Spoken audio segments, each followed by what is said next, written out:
we're going to want everybody to be, in some respect, satisfied. So we're going to want the Russians to be satisfied in some respect. We're going to want the Ukrainians. And I think that's, but look, that's been corrected, and that's a really good thing. It got corrected, and hopefully we'll chalk it up to a misunderstanding, and we'll get to a peace. So Trump thinks he can just snap his fingers and end a major international conflict by Easter. The same guy who couldn't even properly throw paper towels to hurricane victims now believes he can solve the Ukraine war with a magic deadline. Meanwhile, in reality, the Kremlin's already rolling their eyes. Peskov literally said they're not committing to any timeline while Ukraine's still dodging missiles. But sure, Donnie Diapers has it all figured out, because nothing says peace negotiation like picking a random holiday and declaring problem solved. Before we move on, I'd like to ask you a small favor. If you appreciate this content, please take a second to like this video and subscribe to the channel. Over 98% of you watch the videos without subscribing. It costs you nothing, but it makes a huge difference to us. So, did you click the subscribe button? Great. Thank you so much. Now, back to the video. Reaching a ceasefire in Russia's war in Ukraine are underway in Saudi Arabia.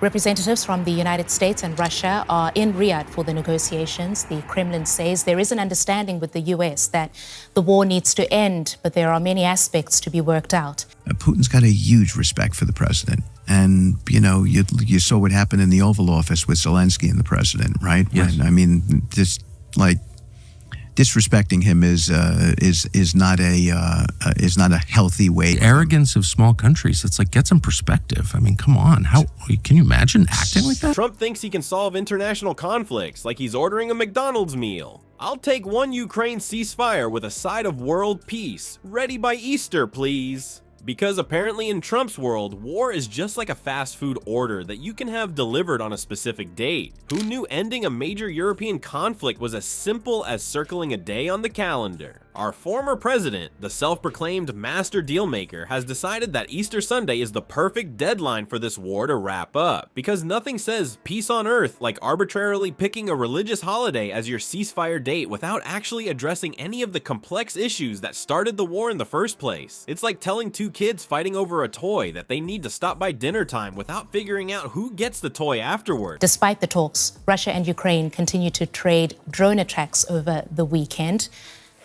And Ukraine's President Volodymyr Zelensky says Ukraine remains open to a ceasefire, but says those efforts are being blocked by Russia. To be satisfied in some respect, we're talking to the Europeans. When I say satisfied, feeling that. And of course, Trump's faithful envoy Steve Witkoff is playing along with this fantasy peace plan. Witkoff went on Fox News with a straight face claiming that Putin wants peace. Oh sure, because nothing says I want peace like invading your neighbor's country and bombing their cities for over 2 years. That's just Putin's special way of sending a friendship bracelet. After the last meeting in Jeddah, Saudi Arabia, it has become absolutely clear to the entire world. Russia is the only one dragging this war out. The more pressure on Russia to stop this terror. And that depends on all our partners. The US, Europe, and others around the world. Only one that brought it here. And the only one who needs it to continue. Since March 11th, a proposal for an unconditional ceasefire has been on the table. Witkoff is optimistic that a partial ceasefire could be within reach, suggesting these talks might lead to a Black Sea agreement. How thoughtful of the Russians to consider halting some of their illegal war activities. Meanwhile, back in reality land, the Kremlin's own spokesperson Dmitry Peskov is singing a completely different tune. Peskov explicitly stated they're only at the beginning of this path and flat out refused to commit to any timeline. He's basically telling Trump, nice Easter deadline you got there, but we'll be ignoring it completely. Awkward. The disconnect between Trump's confident proclamations and what the actual parties involved are saying couldn't be more obvious if it wore a flashing neon sign. It's like Trump announced he's getting married while his supposed fiancé is telling everyone, we've only had coffee once, and I'm not even sure I like him. And let's talk about the sheer absurdity of picking Easter as the deadline. What's the plan here? Jesus rolls away the stone and then helps roll away Russian tanks too. Every night, every single day, it carries out the most cynical strikes. Without pressure on Russia, those in Moscow will continue to show contempt for. Well, first of all, thank you for having me and having a different perspective on these negotiations. Well, actions speak louder than words, and what we hear from all parties is everyone showed a lot of willingness to reach an agreement and to end this war.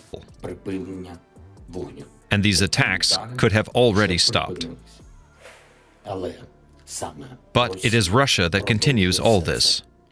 Blessed are the peacemakers, especially those who announce peace deals without consulting one of the major parties involved. I must have missed that verse in Sunday school. The real kicker is how Trump's simplistic, "I'll just call Putin and fix it" approach completely ignores what's happening on the ground. While Trump is planning his Easter peace celebration, Peskov is busy criticizing Ukraine for continuing attacks on Russian infrastructure. He's out there claiming the same cannot be said of the Kyiv regime regarding commitment to peace talks, all while conveniently forgetting who invaded whom. It's like a burglar complaining that the homeowner won't stop trying to push him out of their house during robbery negotiations. What Trump doesn't seem to grasp is that actual diplomacy is happening in parallel to his fantasy peace plan. There are negotiations taking place in Saudi Arabia, the first parallel discussions involving American, Russian, and Ukrainian representatives since the early weeks of Russia's full-scale invasion. Real diplomacy is complex, messy, and doesn't conform to arbitrary holiday deadlines set by a former president with a flair for dramatic announcements.